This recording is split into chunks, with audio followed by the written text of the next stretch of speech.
নারীদের জন্য স্বামীর অধিকার, প্রথম অধিকার হলো স্বামীর আনুগত্য করা, স্বামীর নির্দেশ মেনে চলা, তাকে অভিভাবক মনে করা, তাকে শ্রদ্ধা করা, তাচ্ছিল্য না করা, কথায় কথায় চড়াও না হওয়া, ঝগড়াঝাটি করতে না থাকা, এবং তেড়ামি না করা, ঘাট তেড়ামি না করা, আনুগত্য এটা করতে হবে। আর সেই সাথে স্বামীর অধিকার আদায়ের জন্য অন্য যা যা আছে, তার সম্পদের হেফাজত, নিজের সম্ভ্রমের হেফাজত, এবং তার যতটুকু সাধ্যে কুলায় সেবা, সৌজন্যতা, এটা বজায় রাখতে হবে। একই কথা স্বামীর জন্য প্রযোজ্য। আল্লাহ কোরআনে বলেছেন ওয়াশিরুহুন্না বিল মারুফ, হে পুরুষরা, স্বামীরা, তোমরা মেয়েদের সাথে সুন্দর এবং যথাযথ আচরণ করো, ভালো ব্যবহার করো, এটা তার হক। আমরা আবারও বলছি, আল্লাহর হক আমরা অনেকে আদায় করি, নামাজ রোজা আমরা অনেকে করি, কিন্তু স্ত্রীর হকটা আদায় করি না, তার সাথে সুন্দর ব্যবহার করি না, তার প্রতি খেয়াল রাখি না। অথচ নবী করিম সাল্লাল্লাহু আলাইহি ওয়াসাল্লাম বলেছেন, খায়রুকুম লি আহলি, তোমাদের পুরুষদের মধ্যে ওই ব্যক্তি সবচেয়ে ভালো যে তার স্ত্রীর কাছে ভালো, যে তার স্ত্রীকে আচার আচরণের সৌন্দর্য দিয়ে, ব্যবহারের মাধুর্য দিয়ে, আচরণের উৎকর্ষ দিয়ে, সে সুন্দর ব্যবহারের মাধ্যমে, তার সুন্দর কাজ কারবারের মাধ্যমে তার স্ত্রীর মানসিক সন্তুষ্টি যেটা, তৃপ্তি যেটা সে আদায় করতে পেরেছে, হ্যাঁ আমার স্বামী লোকটা ভালো, এই জিনিসটা যে আদায় করতে পেরেছে সে আসলেও ভালো।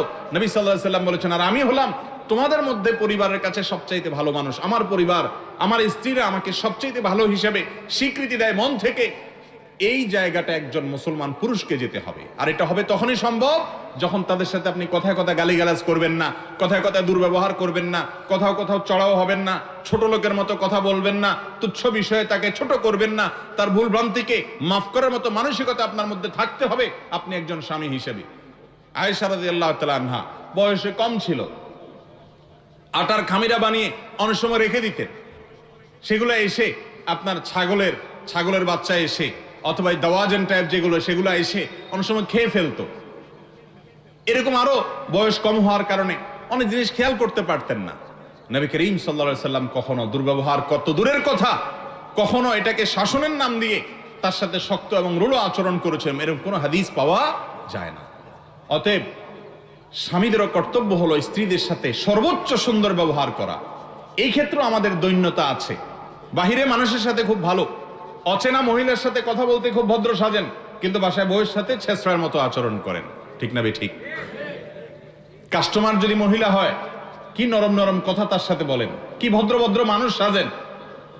ফোনে অন্য মহিলার সাথে কথা বললে কত ভালো সাজেন, নিজের স্ত্রীটার সাথে ব্যবহার খারাপ করেন। অথচ আপনার ব্যবহার সবচেয়ে ভালো পাওয়ার হক আপনার মা বাবার পরে আপনার স্ত্রীর, তার চাইতে বড় হক আর কারোর হতে, কোন কাস্টমারের অপরিচিত মানুষের হতে পারে না। এই একটা জায়গায় আমাদের অনেকের ত্রুটি আছে। যেটা বললাম মহিলাদের কথা, একই কথা পুরুষদের ক্ষেত্রেও প্রযোজ্য। অনেক পুরুষ আছে, দাড়ি আছে, টুপি আছে, নামাজ রোজা আছে, জুব্বা আছে, উনি আলেম মানুষ, হুজুর মানুষ, ইমাম সাহেব, হাজী সাহেব, গাজী সাহেব, সভাপতি সাহেব, সেক্রেটারি সাহেব, বক্তা সাহেব, শ্রোতা সাহেব, সব সাহেব ঠিক আছে, কিন্তু নিজের স্ত্রীর সাথে ব্যবহারটা ভালো করে না। তার আচরণ, কথায় কথায় যে তার মুখ দিয়ে গালি বাইর হয়, তার বউয়ে ঠিকই জানে, কেউ না জানলেও। ঠিক না বে ঠিক? এই জন্য নবী করিম সাল্লাল্লাহু আলাইহি সাল্লাম বলেছেন, তোমার চরিত্র ভালো কি মন্দ এটার সার্টিফিকেট দিবে তোমার স্ত্রী। আমাদের তো কমিশনার সাহেবরা দেয়, মেম্বার সাহেবরা দেয়। মেম্বার সাহেব, কমিশনার সাহেব আমার চরিত্রের কি জানে? আমার চরিত্রের আসল রূপ, আমি মানুষটা বাইরে লম্বা লম্বা ভালো কথা বলি, কথায় কথায় গালিগালাজ করি কিনা, ঝগড়াঝাটি করি কিনা, মারধর করি কিনা, ভাঙচুর করি কিনা, এবং বেয়াদবের মতো আচরণ করি কিনা, বদমেজাজ করি কিনা, অসভ্যের মতো কাজ করি কিনা, এটা জানবে আমার স্ত্রী। ঠিক না বে ঠিক? আর এই জন্যই তার কাছে ভালো থাকার চেষ্টা করতে হবে, না হলে আপনি ভালো হতে পারবেন না, ভালো মুসলমান হওয়ার সুযোগ নেই। ভালো মুসলমান লেবাসে পোশাকে হয় না, ভালো মুসলমান হয় আচার আচরণে। লেবাস পোশাকের সাথে ভালো মুসলমান হওয়ার সম্পর্ক আছে, কিন্তু তার চাইতে বেশি সম্পর্ক আছে হলো আচার আচরণের মাধ্যমে। আজকাল আচার আচরণে খাঁটি মুসলমান, ভালো মুসলমান সোনার হরিণ হয়ে গেছে ভাই, সোনার হরিণ হয়ে গেছে। ইবাদত গুজারে মুসলমান পাওয়া যায়, ঈমান আকীদায় মুসলমান পাওয়া যায়, কিন্তু আচার আচরণে মানুষের অধিকার, মানবাধিকার, কার কি হক আছে সেটা আমি আদায় করলাম কিনা, কোনো ত্রুটি করলাম কিনা, এই প্রশ্ন নিজের কাছে রেখে এটার যুৎসই উত্তর খুঁজে বের করে আনা, সেই জায়গা পর্যন্ত যাওয়ার মতো মুসলমান আজ সমাজ থেকে হারিয়ে গেছে।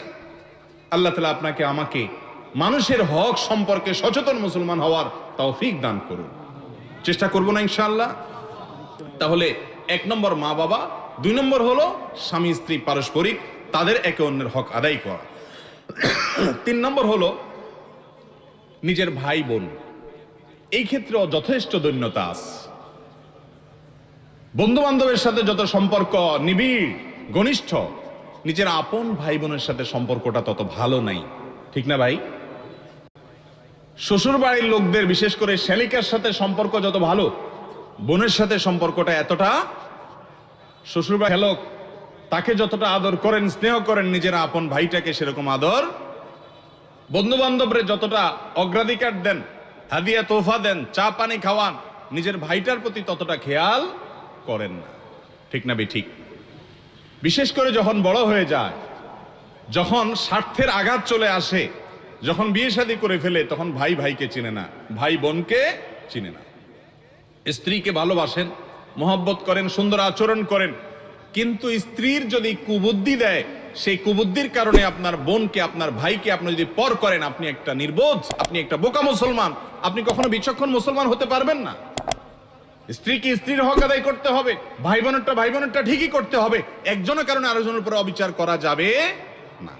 কিন্তু এই জায়গায় আমাদের অনেক মুসলমান ভাইরা আছে, আমরা ভুল করে ফেলি। ভাই বোনের কি অধিকার? প্রথম অধিকার হলো তাদেরকে আপনি মমতা দিতে হবে, স্নেহ দিতে হবে যদি ছোট হয়, আর যদি বড় হয় তাহলে শ্রদ্ধা করতে হবে, যে আমার বড় ভাই, বাবার পরে তাকে আমাকে শ্রদ্ধা করতে হবে, তার নির্দেশ মানতে হবে। তিনি অশিক্ষিত হলেও তাকে সম্মান করতে হবে, কারণ তিনি আমার বড় ভাই। এবং টাকা পয়সা দেওয়ার ক্ষেত্রে, হাদিয়া তোফা দেওয়ার ক্ষেত্রে দুনিয়ার অন্য যে কোনো ব্যক্তির চাইতে আমি আমার বন্ধু বান্ধব, শ্বশুরবাড়ির আত্মীয়, অন্যান্য যত লোকজন আছে, তাদের সবার চাইতে প্রায়োরিটি এবং অগ্রাধিকার দিতে হবে আমার ভাইকে, বোনকে, কারণ আমার রক্ত সম্পর্কে আত্মীয়ের মধ্যে এরা সবচেয়ে কাছের, যার কারণে তাদের প্রতি সবচেয়ে সদাচরণ করতে হবে। বাবার সম্পদ, মায়ের সম্পদে ভাই বোনের যে অধিকার আছে, এটা দিতে হবে পাই পাই করে। এখানে কোনো প্রকার গড়িমসি করা যাবে না। আমাকে বাবা অন্যায়ভাবে কিছু দিল, আমি নেব না, না, আমার ভাইয়ের অধিকার আছে, তাকেও সমানভাবে দিতে হবে, এরকম বলার মতো ইমানি অবস্থা, নৈতিক শক্তি এবং ভিত্তি থাকতে হবে। তাহলে আপনি বান্দার হক আদায় করলেন, ভাই বোনের অধিকার। 4 নম্বর হলো যত রকমের রক্ত সম্পর্কীয় আত্মীয় আছে তাদের অধিকার। রক্ত সম্পর্কীয় আত্মীয়র অধিকারটা এত গুরুত্বপূর্ণ যে রক্ত সম্পর্কের এই যে আত্মীয়তা, এই বন্ধনটাকে আল্লাহ তাআলা কথা বলার শক্তি দিয়েছেন, মানে তার ভয়েস দিয়েছেন আল্লাহ তাআলা। যদিও এটা কোনো ভিজুয়াল জিনিস না, কিন্তু আল্লাহ তাআলা এটাকে এমন একটা বস্তুতে পরিণত করে তার কথা বলার শক্তি দিয়েছেন যে বস্তু কথা বলতে পারে। আত্মীয়তার বন্ধন আল্লাহকে বলেছেন যে, আল্লাহ, হাদিসে কুদসিতে আসছে যে আত্মীয়তার বন্ধনের সাথে আল্লাহর কথোপকথনের পর আত্মীয়তার বন্ধন আল্লাহর কাছে আবদার করেছে যে, আল্লাহ, আমার অবস্থানটা কোন জায়গায়? আল্লাহ রাব্বুল আলামিন তখন আত্মীয়তার বন্ধনকে বলেছেন, এটা কি যথেষ্ট নয় তোমার জন্য যে তোমার অবস্থান আমি এমন জায়গায় দিয়েছি, যে ব্যক্তি তোমাকে ঠিক রাখবে, অর্থাৎ আত্মীয়তার বন্ধনকে ঠিক রাখবে, আমি তার সাথে সম্পর্ক সংযুক্ত রাখবো, বান্দা হিসাবে পরিচয় দিব, আর যে ব্যক্তি তোমার সম্পর্ক ছিন্ন করব, আমিও তাকে সম্পর্ক ছিন্ন করে দিব। আত্মীয়তার বন্ধন এত বড় একটা বিষয়। আত্মীয়তার বন্ধন রক্ষা করা ফরজ, এটা কোনো সুন্নত নফল আমল না। আমাদের অনেক মুসলমানরা জানে না যে আত্মীয়তার সম্পর্ক রক্ষা করা কি ভাই ফরজ।